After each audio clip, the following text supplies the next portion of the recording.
Tonight he's right here to entertain you. Please welcome to the stage, Bill Santiago.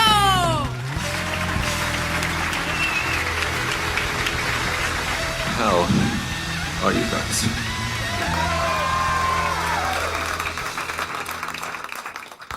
You know, that's an interesting experiment in behavioral manipulation, what I just pulled off. I came out, was a little disjointed. You saw I was not happy. I toned it down a little bit, made you focus. I gave you the signal, you came in thunderously. You have no idea the sensation of power that is coursing through me right now. It's amazing. I didn't even expect that. That was not written. Totally improvised. This week has not gone the way I expected it. You know, you can't predict the kinds of things that are going to be popping up in the news. You don't know, and then all of a sudden, you know, certain things as you have to address them. You can't make believe they didn't happen. Of course, puts me in an awkward position. So much sadness. Michael Jackson has been one of the best-known stars on this planet for the last several decades. On this night, when we were preparing a remembrance of Farrah Fawcett, suddenly word arrived from Southern California that Jackson had been rushed to the hospital. There were grave reports about his condition, and now this, confirmation tonight that he has died. I felt a little bad when I found out that Farrah Fawcett had died. I did. I felt not terribly bad, but, you know, a little bad. I was like, oh, you know, I had the poster. I remember that. I like the poster. I recently replaced that poster. I really like the poster. And then when I found out that Michael Jackson had died, later that afternoon, that's when I really felt bad for Farrah. I was like, oh man, you didn't even have your own day. You have to share your death day. That shows you how cutthroat this business is. When your death gets bumped by the death of a bigger star. You know, I gotta come to that curtain. I'm thinking how, you know, knowing that the best entertainer ever is no longer molesting children, it's a very difficult thing for me to live up to. I thought it was a publicity stunt at first. You know, I thought, okay, maybe he just wants to redo Thriller, you know, like make it very real this time, just come out of the grave. Nobody would be expecting that, you know? I mean, it would generate a lot of publicity. It would have been brilliant, but when I heard the autopsy was yesterday, there's no coming back from the autopsy. There's no post-autopsy tour. That's pretty much... You know, I mean, he's been cut up a lot, but autopsy, that's really serious. There's no coming back from that. You know, my thoughts, I think everyone at a certain point when you're like, you know, taking in that someone that significant in the music world has died, you always go, hey, and Keith Richards is still alive. How does that happen? And Keith Richards, at a certain point, that just pops into view. Wait a second, Keith Richards is still alive. They should do an autopsy on Keith Richards just to find out why he's not dead. It would be like a reverse autopsy, you know? And he'd probably survive it. He'd be the first person to survive an autopsy. He'd just brush it off. Oh, another flesh wound, light up a cigarette, be on his way. And that is extra special. That is extra special. The coverage, are you watching the coverage? It's a little uncomfortable. All these people acting as if they have insight. You don't know. You don't know. Oh, he was kind of weird, kind of crazy, strange towards the end there, but he had so much talent, and then I don't know what happened. We don't know. It was a little, I was there, he talked, we don't know. I mean, it was the allegations. No one wants to admit it. We know he needed the children, and we don't care. We wanted that music, and whatever it takes, give him some children. As a country, we should have just been it would have been very less hypocritical. We know he needs the children. Give him some children. Every once in a while, just toss him one. I mean, not the ones we like. There's a couple we don't like. You know, every once in a while, just identify those kids and make the sacrifice. Like sometimes you have a pet snake. You don't like feeding rats to the snake, but you got to do it if you want the snake. It actually would have helped. You know, kids are out of control. Imagine the kind of discipline you could have instilled if you told the kid, behave yourself or else you're going to the ranch. I mean, they would have straightened up right away. You're going to Neverland, that's right. No one ever comes back from Neverland the same way. Oh, it's fun for the first couple days, a lot of rides, and then do your homework. I would do your homework if I were you. We'd have the world's most well-behaved kids, but we missed an opportunity.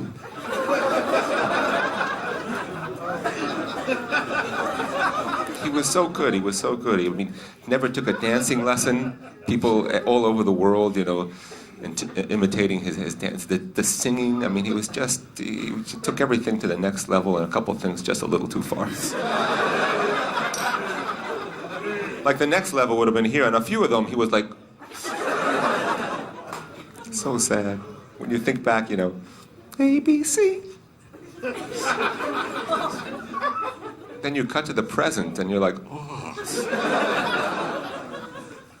And Farrah got nothing. Farrah got nothing. No coverage whatsoever. Everybody was supposed to be on Larry King discussing Farrah. Larry King had to call everybody, can you say something about Michael? Otherwise, they got to bump you, because tonight is all Michael coverage for the next week. All Michael, Michael.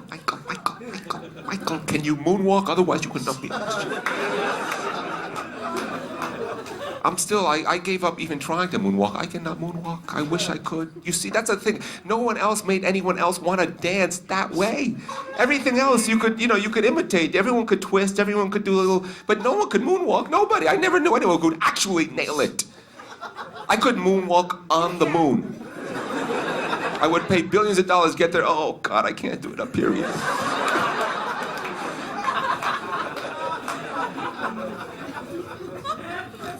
Imagine just one day later, it would have been all Farrah. We'd still be talking about Farrah. Oh, she had the hair. There really wasn't that much. I mean, you would have had to stretch. She had incredible nipples, though. Big, huge nipples. That's what I remember. I don't know if it's appropriate to mention that about the deceased, but it's true. People talk about her hair and her smile, but it was really the nipples that got your attention. They just kind of poked through everything, no matter what she was wearing. They noticed them, you know? When you go back and see that poster, you'll go, he was right. I swear to God. They should actually bury her a few inches deeper because, you know,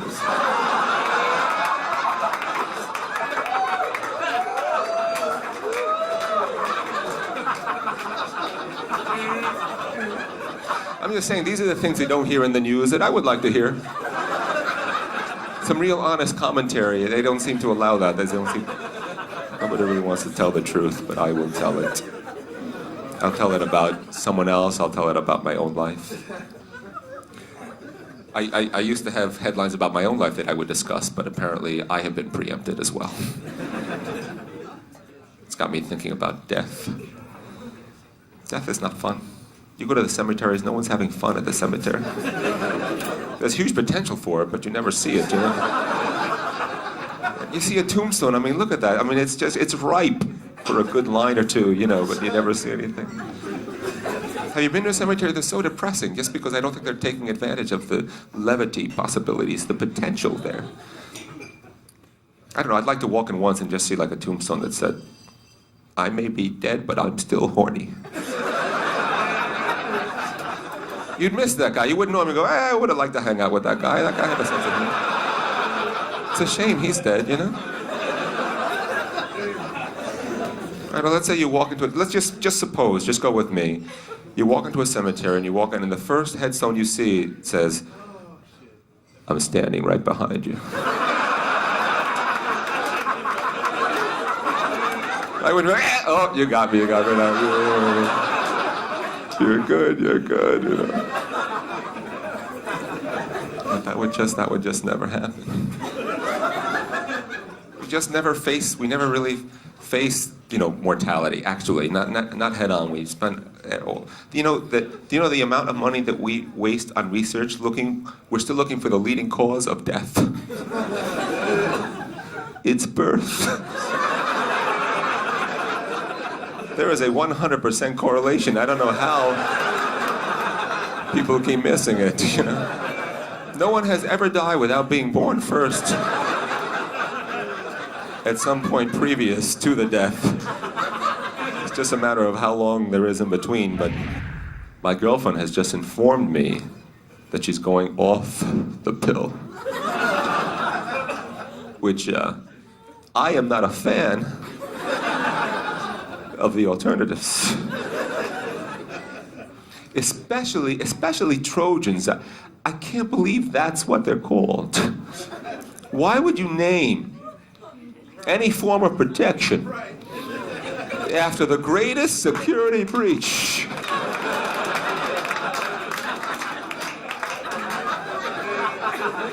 in the history of protection? How could you have a marketing team so backwards, so dyslexic to get something that fundamentally wrong? For the record, the Spartans used a Trojan horse to sneak in and knocked up Troy is what happened. I don't think that's a brand image I'm looking for in a contraceptive. Honestly, it sounds to me like it would be a lot more appropriate for some sort of fertility enhancing technology. You're still not pregnant? Try Trojans. We'll get your little soldiers in there.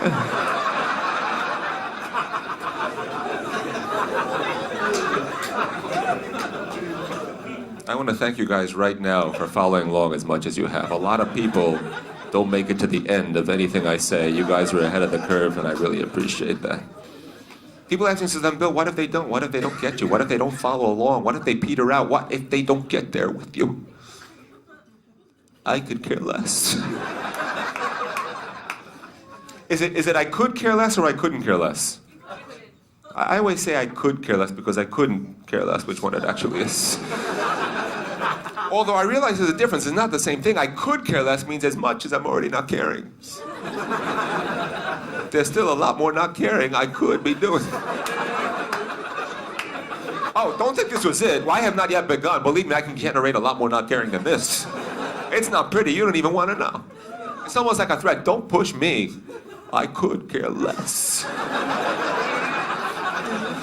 I couldn't care less is an entirely different level. This is even if I cared enough to care less more. I couldn't. I am sorry, I have no more not caring left for you. You should have told me you were coming. I would have saved some not caring for you. I know how much not caring your ass requires. You see this? I'm trying to not care more than this and I can't.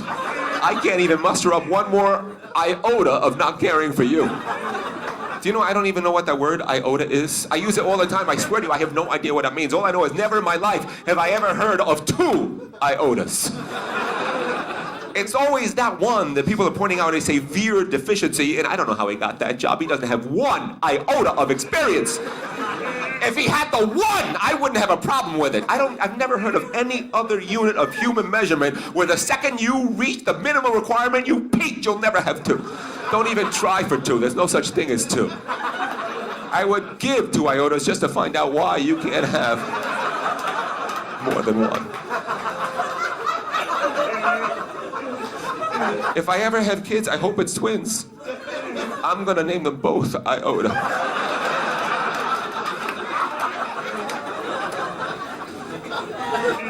I'll post their pictures on Facebook. I will be getting a lot of traffic on my site. How'd he do it? How'd he do it?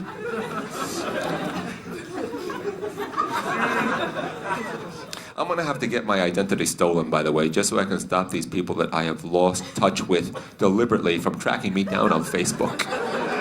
This is getting very annoying. I mean, from second grade, you don't think I have filled the voids in second grade with other people in my life? There is no need for this. I have moved on, you should too. These people I have deleted from my cell phone, popping up on my computer, no. I had a dog once, ran away. The other day he tried to friend me on Facebook. I was like, no, you made your choice, I'm sorry. Keep running, I'm a cat person now. People believe these people are their friends. These people are not your friends. Sending you cocktails, they wouldn't buy you a drink in real life. These people are not your friends. Poking you? Stop poking me! You wouldn't poke me if I was really there. How is this appropriate internet social behavior? In real life, it's fucking annoying. I would put a stop to the poking right away. You got to keep your status updated, otherwise, you're nothing. Just update the status. Well, I'm sick of Facebook. That's my status. Bill Santiago is still sick of Facebook. That's my status. Still sick, still sick, still sick. Twitter? Are you on Twitter yet? It's too late. We've moved on. It's gibberish now.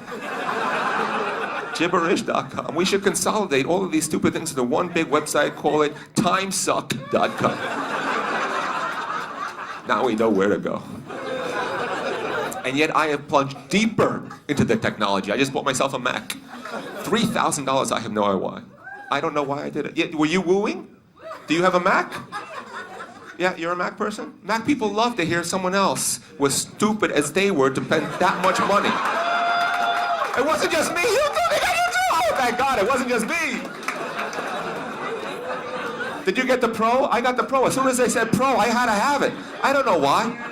I mean, there's an entry-level model. They were like, nah, you can get away with that. But the MacBook Pro, they had a special lighting and everything. As soon as I had to have the Pro. I'm still incompetent. I don't know how to use it, but I feel like a pro. I'm on tech support. Hey, I'm a pro. I can't turn it on. Can you help me turn it on, please? I can't get it to work. What's so valuable about this machine that it's worth this kind of money? They said, well, look, it's got a magnetic power cord. Right? Someone trips across it, it doesn't pull the machine off, the cord just flies away, So I said, this is the most expensive thing I have ever bought in my life. Now, if a criminal wants it, not even the cord's there to hold them back. I won't even sense that someone has just lifted it up off my... You've made it, you've increased the stealability, that's what you've done. They got me on the iMovie stuff, though, because I went to film school, $10,000 a month. Whenever graduates, they can't afford it. Now you can make a movie, drag and drop. Drag and drop! All that money I wasted, I was calculating, oh my God, this machine could save me millions of dollars in movies that I wouldn't have made, but, millions of dollars. I said, what can't this thing do? What can't it do? I said, listen. I had a one-on-one with the salesperson. I just took him aside. I said, can I just ask you something, Mike? I'm ready. I got the credit card. I don't know if I'm going to do just one thing. My father died recently. Is there any way that I can contact him through this machine? He didn't even skip a beat. He goes, yeah, there's an app for that. So now I'm like waiting for my father to friend me on Facebook. I'm like, okay.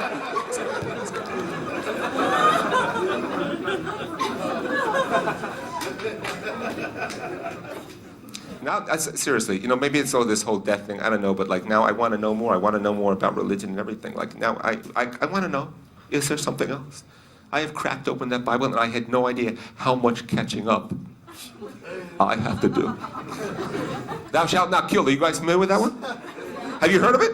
I always thought it was the first commandment. I just figured something that important, thou shalt not kill, had to be way up there on the top of that list. I Googled it, number 6. That blew me away. 6, according to the 10 commandments, there are 5 worse things I can do to you.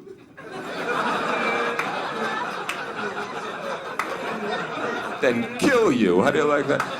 Thou shalt not kill didn't even make top 5. Not even runner-up. Anybody know what the runner-up is? Second commandment? Thou shalt not take the Lord's name in vain. That's right. That means if someone shoots you dead. But just before you die, you manage to shout out, God damn it! You're the one going to hell. How do you like that? Religion's a very dangerous thing. Not for amateurs. Don't fool around with it if you're not qualified. It could backfire. I've never had any luck with it. 7 years old, I got beat up by a kid named Jesus. That's how I pronounce it too. Not even Jesus, Jesus, which I knew was wrong. That flipped me out even more. And when you're 7, you can't tell the difference between Jesus, typical Puerto Rican name in the neighborhood, and Jesus, the actual Savior. So I was walking around all guilty, confused. What had I done that the Lord would send His only begotten Son down to Brooklyn to kick my ass? Never get up. That'll leave a little emotional scar. I don't know if you can see it, it's a little hairline, but it's there. Are you religious people? I mean, you need something, right? Some sort of philosophy to keep you on track, whatever it is. I've been experimenting. They say dance like nobody's watching. Have you heard that one? Yeah. Love like it never been heard. Little tougher. Work like you don't need the money.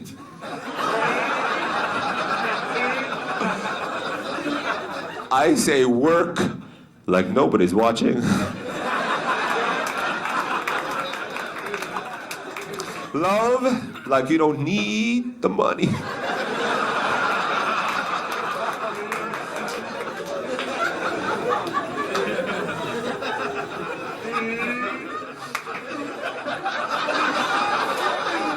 Dance like somebody's definitely going to get hurt. It's a little more aggressive. But this is the attitude we need to get us out of these economic doldrums. Obama needs our help! I voted for Obama, by the way. You know why? Because I will do whatever Oprah tells me to do.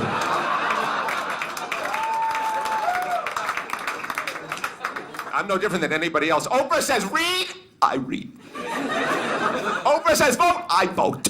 And he owes her everything. The second that she came out and endorsed him, that was it, done deal. I don't even know why they kept on campaigning. Oprah said it! And so it shall be done. I was watching, I knew it was historic. I couldn't believe it on my TV screen. Both of them together on stage, those words coming out of her mouth. He is the one. That's like right out of the Matrix right there. That's very powerful language. He is, I was at home screaming. I was like, Oprah, what? Oprah, you are the one. Why aren't you running? You're perfect. You've got the ratings. You're black and you're a woman. Wouldn't even have to raise any campaign funds. She writes herself a check. Doesn't even notice it's missing from her account. Doesn't even notice. But she didn't want to be president. She could have had it. She didn't want to be president. President would be a step down for her. Why would she take a pay cut to work in such a little tiny White House? It doesn't make sense. I can't see her at the Vatican, though. That sounds like the next logical step. Pope Oprah. Oprah. She controls everything on the planet except her weight.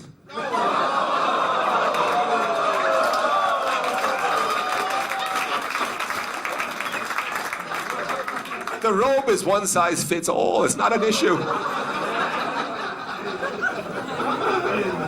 But we did it. We're so proud of ourselves. We finally did it. We finally got a black guy in the White House. We're so proud. He's only half black. We're still proud. You know, we still don't know if we can get a 3/4 black guy in there. That's never been done. That would be an entirely different milestone that has not been achieved. Bill Clinton, he was the first black president. He was all white. We're really taking baby steps on this one. It's very incremental progress. The whole thing from the beginning was ridiculous, you know? The questions were very infantilizing. Are we ready? They're asking us if we're ready. Are we ready for a black president? Are we ready for a woman in the White House? The whole rest of the world is doing it already. We're behind. This was our moment to play catch up. I was hoping we'd play the wild card. I wanted to see like an HIV positive, transgender, devil worshipping paraplegic with a lisp. If they can balance a budget, let's give them a shot. That's mine. Get them in there, get them in there. I'm liking that Michelle, though, more than anything else about this administration. Michelle. She deserves more than that.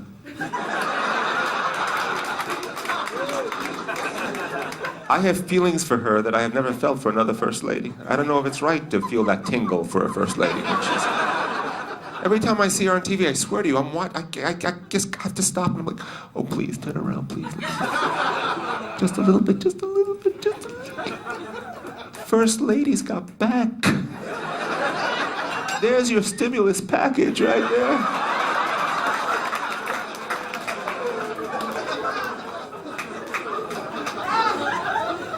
Honestly, I think this is the first time any president is going to have sex in the White House. With his wife, right? That's the real kicker. And I hope the rumors are true. I hope she's pregnant right now. I hope she has more kids. You know, because I'm the kind of guy, I like to put it right in people's noses. I would love for more black people to come out of the White House that went in the first place. We're lucky, I think, because we came very close. It could have been President Palin. If McCain had won, he would have died from the shock day 2, President. I just don't think I could have taken that voice, you know? Take it from a gal who preaches abstinence to her very own teenage daughter. Results may vary.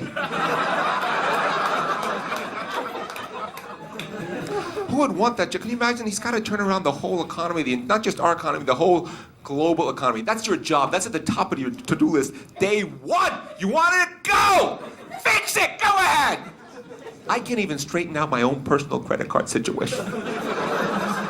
I had no idea how difficult it was. Have you tried?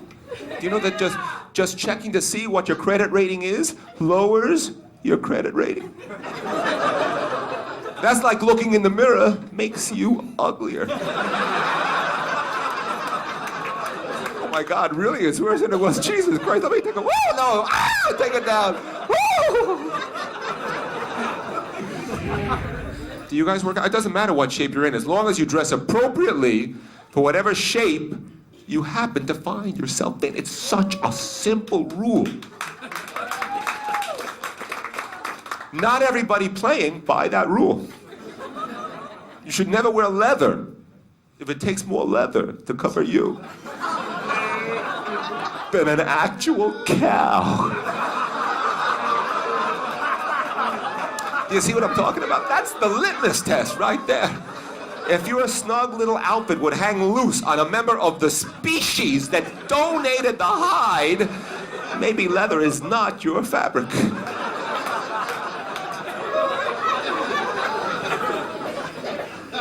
Do you know, I recently found this out. There are now just as many overweight people on the planet as there are people who are starving. We've got enough food. It's just a distribution problem. Nobody wants to share. We have to learn how to share.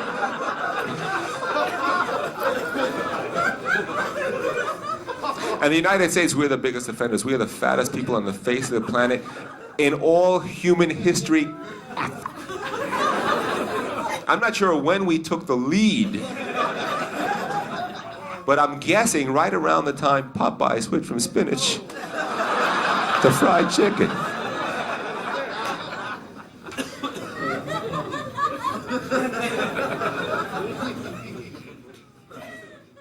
People don't care. They're like, I'll buy 2 seats on that plane. I don't care. I'm going to keep eating. I don't care. People enjoy being fat. I'll pay the price. Just, I don't care. We have fat babies. We have fat dogs. They make fat furniture now. We are a fat country. You don't want to be too skinny, though. Too skinny, that's no good. You want a little... I mean, men won't admit this, but they see the skinny models on TV and they're like, oh, they're so beautiful, but in bed, no. You want something that's a little bit more upholstered than that.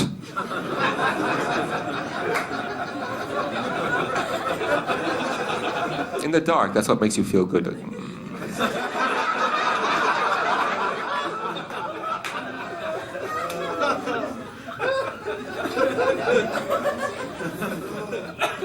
But on the plane, there's always that guy who's pushing it. And now they don't know how to, they don't know how to charge. They want to charge you if you weigh too much. If you're too fat, they want to have a too fat charge on the plane, right?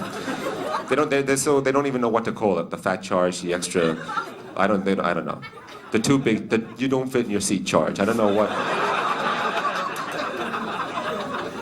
And they're like, oh, we don't know what the cutoff point is. How do you tell someone? You know, I'm like, well, if your stomach is on my lap, I think you have to pay extra.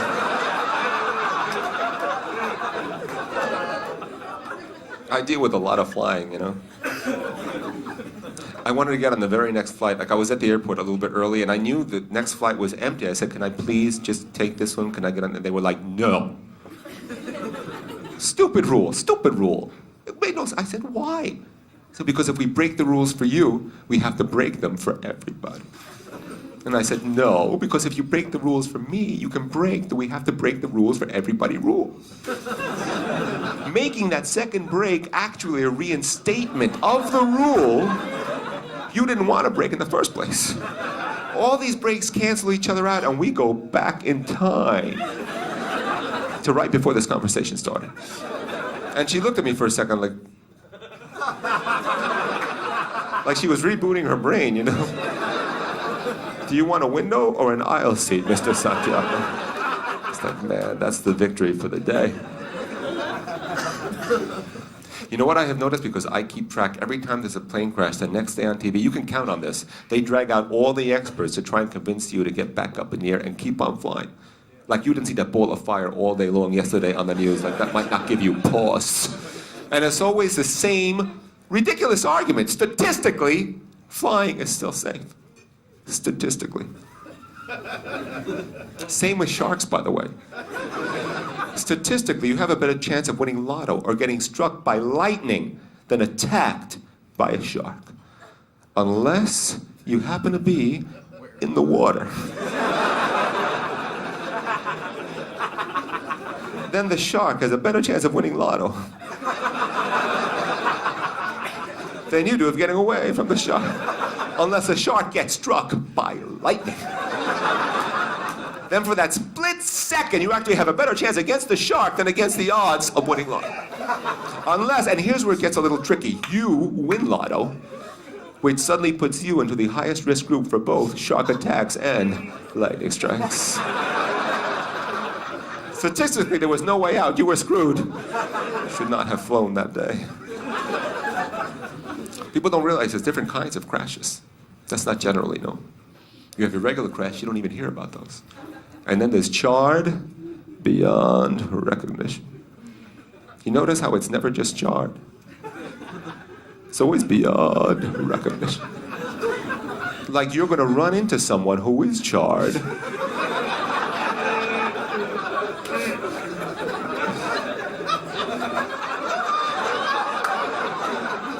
And recognize him. Larry? Is that you? Well, I know you anywhere, but you might want to use a stronger sunblock here. You guys are a little slow, but I like Minneapolis anyway. I really do. Taking your time with them, letting them marinate, I like that. You know what I love the most about Minneapolis? I mean, there's a lot. I really enjoy playing here, but what I love the most and what keeps me coming back is the fact that you people have a White Castles here. Like seriously, like White Castles. I grew up on White Castle. As a Puerto Rican in New York, I grew up thinking, believing, honestly and truly, that White Castle hamburgers was traditional, indigenous Puerto Rican food. That's all we ever ate. I went straight from breastfeeding right to White Castle hamburgers. And then every Thanksgiving, my mother would stuff our turkey with like 80, 90 White Castle hamburgers. Our friends would come over, oh my God, this Puerto Rican stuffing is delicious! Can we have the recipe? No, it's a family secret. I don't think so. And then we'd scramble to hide the boxes so it wouldn't be embarrassing, you know. I don't know how much they told you about me, but I was born in New York like most Puerto Ricans. It's very traditional, actually. I went to George Washington Elementary School. I was the only Puerto Rican in that school, and in this school play, I got to play the part of George Washington. How do you like that? I was a founding papi. How do you like that? Yes. That was back when it meant something. Bill Santiago. My name is half and half, half English, half Spanish, half Latino, half non. I've learned how to go one way or the other with the name, you know, depending on the situation. There's certain situations where you want to be full on or not at all. And like if I'm dancing, if I go out dancing to a salsa club, I can't say Bill, it will not work. Not if you have the Santiago option, don't go with the Bill. If you walk into a salsa club, when someone asks you and you say your name is Bill, the music will stop. There will be no dancing for you. They can't even pronounce it. Oye, ¿cómo te llamas? Bill. Bill! Bill, I don't know what it is. In a Spanish-speaking environment, when you are thinking in Spanish, you know, the I is pronounced E. You can't wrap the tongue around fast enough to get the so it comes out wrong. Bill, Bill, Bill. Bill, Bill. If I'm dancing salsa, it's Guillermo, it's Guillermo. Ay, pues Guillermo, ¿por qué no lo dijiste? I can dance with a Guillermo. Bill, I don't dance with anybody named Bill. Sometimes I just go right for the Santiago, like Madonna. What's your name, Santiago? Last name, Santiago, Santiago, just like Madonna, that's it. Santiago, let's go, let's get this thing going. I do wish sometimes I had a full-on, no questions asked, ultra, alpha, ultimate Latino name, something like Benicio del Toro. You hear that, there's no question. You spot him right away. Oh, that must be him over there. That's the most Latino-looking guy in here. Look at there's steam coming out of his horns. That's Del Toro right there. But I think it's a Del Toro that puts the name over the top. You could tag Del Toro onto any name, no matter how un-Latino that first name was. Del Toro will qualify you instantly. You could be Chad Del Toro. You'd be thinking to yourself, I bet that Chad's a mean salsa dancer. With a name like Del Toro, there's no questioning it.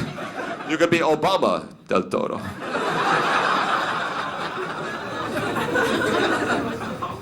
Speaking of which, Obama's not even talking about immigration, is he? Right? Yeah, and there's no solution.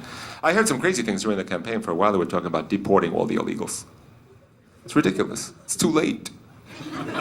Cinco de Mayo is now an official American holiday. As a Puerto Rican, I don't celebrate. As an American, I have to.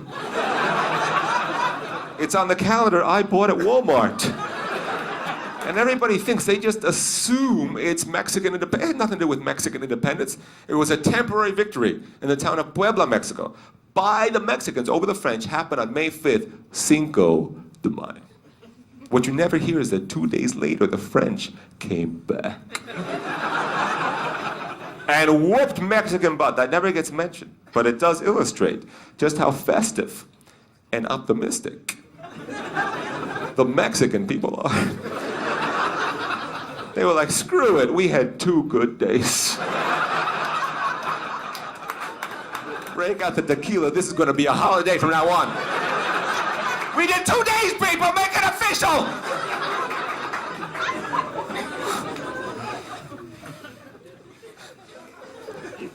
So we might as well get used to it, Stop all that English-only talk. There's no more English-only in this country. There's a lot of Spanish out there. Yeah, you better start at least mixing it up, some Spanglish. You can't go anywhere in this country without hearing a little Spanglish. Atención, Kmart choppers. It's a beautiful thing. How can you not love the Spanglish? Twice the vocabulary, half the grammar. It's made for this country. It's custom made. Watch out, it's coming. I mean, I grew up with it. Every night around the dinner table, you want more to eat? No, gracias, estoy full. But it's achieved a whole different level in our national consciousness. Now, I'm hearing a lot of Spanglish advertising. La nueva variety bucket, the Kentucky Fried Chicken. Cada pedacito de pollo frito está finger-licking delicioso. And don't think for a second it's just Latinos doing it. If anything has crossed over, it's the Spanglish. I heard this on Nightline. I swear to you. Are you insinuating North Korea doesn't have the cojones to launch a nuclear attack? And I'm thinking, how did that get by the censors? Who doesn't? Everybody knows exactly what cojones means. If you had any cojones, you would have said it in English.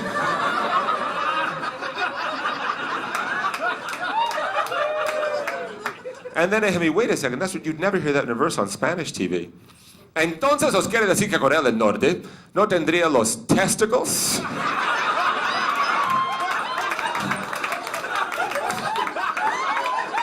Para lanzar los ataques nucleares contra los... I don't know why it doesn't work in the other direction. But don't try, you could get hurt. Even if you know how to do it, it's very risky, Now people hear me going back and forth and they're so curious, they ask me straight out, Bill, so then what language are you actually thinking in then? Well, it really depends on the last language you were operating in. You don't automatically switch over, there's a little bit of a lag. Like I was reading this ad for the Army, but it was in Spanish. So instead of I am Army, it said soy Army. Then I walk into Starbucks and there's a sign that says soy milk.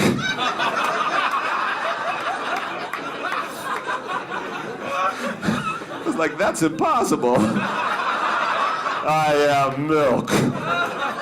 Reporting for duty, sir. Let me at those lactose intolerant sons of bitches. We are going to keep the homeland safe. Soy my ass. They allow you to be bilingual in this country, but they don't go out of their way to facilitate that little habit. Like I was trying to write my mother a very simple little email, Mami, I'll see you mañana. It doesn't get any simpler than that. But to get the ñ, the N with the squiggly over that gives you the ñ sound, that is such an important, it's not just a letter in the alphabet to us, it's not just a character, it's a symbol of our identity. Without the ñ, you don't even have Spanish, it's Espanol. Nobody wants to speak Espanol. But it's not on the keyboard, and to get it is so convoluted. It's like Alt 164. It's like alternate side of the street parking. I never remember what it is. I always get it wrong. I can never find the post-it where I put it. And the only word in the English language that has the ñ in it, officially the only one in the dictionary, in the spell check, in the software, the only one is piñata.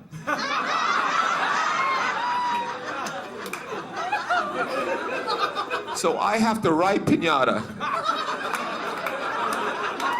and then cut and paste.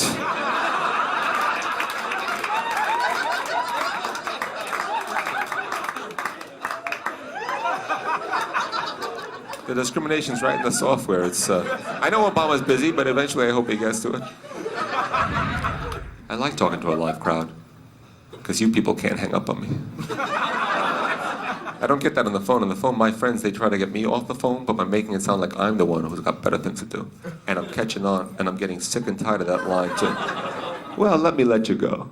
That takes a major cojones right there. Let me let you go.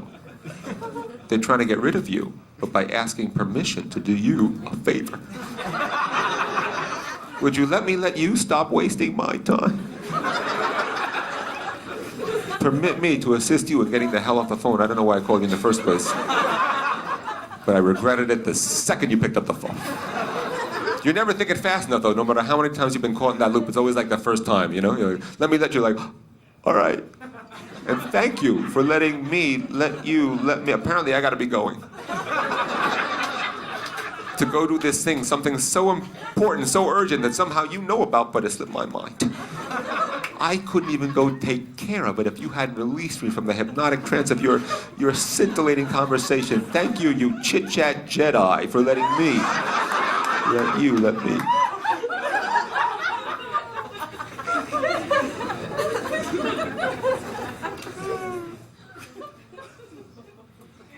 I got up early for you people. I hope you appreciate it. Are you two wearing the exact same shirt? You are. I looked over. Every time I looked over, I was like, "What's something's going on over there? I don't know what it is." I couldn't stop, but now I have to stop. What happened? It's not the same shirt, but it's the exact same. You are really twins?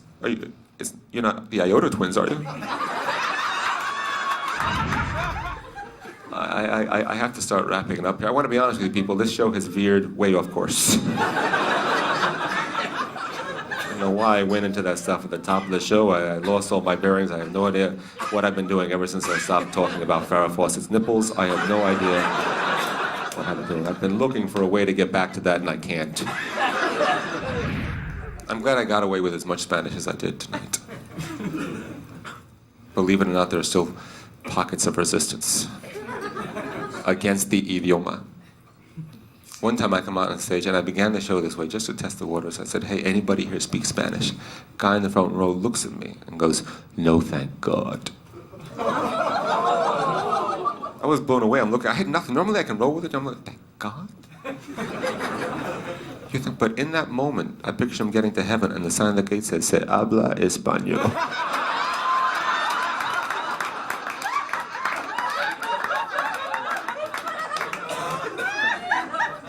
My father was so hardcore about making sure that we got the language, that we spoke Spanish, that we had the culture, that he had passed that along. He used to lock me and my three brothers in the car every year for the trip from New York to Florida, and the whole way, no matter how long, we weren't allowed to speak anything but Spanish for like 20 hours, nothing but Spanish, or he'd flip out, "No, tiene que ser en español, no matter what was going on. We're like, "But papi, there's a train coming, a train! No, español, but a train!" And you're freaking out because your Spanish isn't kicking in. El choo-choo!